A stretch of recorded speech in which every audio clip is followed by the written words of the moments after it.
কোনো প্রকার উস্কানিতে পা না দিয়ে ছাত্ররা যেন ধৈর্য সহকারে তাদের যে কোনো সমস্যা কলেজ কর্তৃপক্ষের মাধ্যমে কিংবা প্রয়োজন হলে সরকারও এর মধ্যে অংশীভূত হতে পারে, এর মাধ্যমে সমাধান করার আহ্বান জানিয়েছি।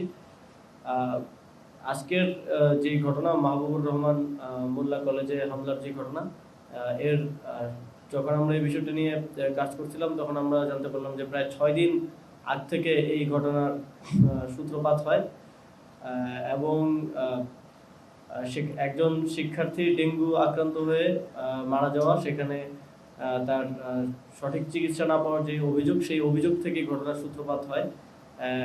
তবে সেই অভিযোগ ছিল ন্যাশনাল মেডিকেল কলেজ, যেটা পুরান ঢাকায় অবস্থিত, সেই কলেজের বিরুদ্ধে। কিন্তু সেখানে সোহরাওয়ার্দী কলেজ কিভাবে ইনভলভ হলো এবং এরপর পালাক্রমে হামলার প্রত্যুত্তরে হামলা, এই ঘটনাগুলোর মধ্যে কারা কারা জড়িত, ভাঙচুর সহ হতাহতের বিষয়গুলোতে অবশ্যই আইনগতভাবে ব্যবস্থা নেওয়ার প্রক্রিয়া চলমান আছে।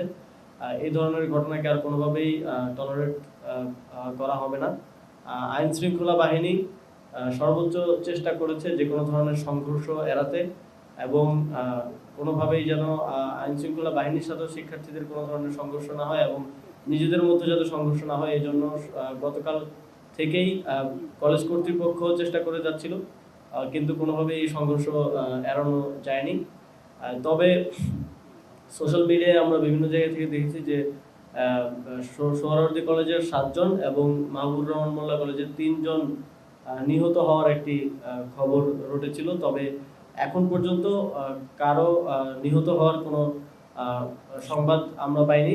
এটা নানা মাধ্যমে নিশ্চিত হওয়ার চেষ্টা করে আসলে নিশ্চিত হওয়া যায়নি এবং কোনো গণমাধ্যমেও কোনো প্রতিষ্ঠিত গণমাধ্যমে এ ধরনের কোনো খবর আমরা পাইনি। তবে অনেকেই আহত হয়েছে এবং হাসপাতালগুলোতে ভর্তি হয়েছে, এটা আমরা জানতে পেরেছি। তাদের চিকিৎসার ব্যবস্থা করা হচ্ছে এবং এই ধরনের ঘটনা যারা ঘটালো, ভাঙচুর এবং মারধর, তাদের বিরুদ্ধে আইনগতভাবে ব্যবস্থা নেওয়া হবে এবং সামনের দিকে এ ধরনের কোনো কার্যক্রমকে আর কোনোভাবেই টলারেট করা হবে না।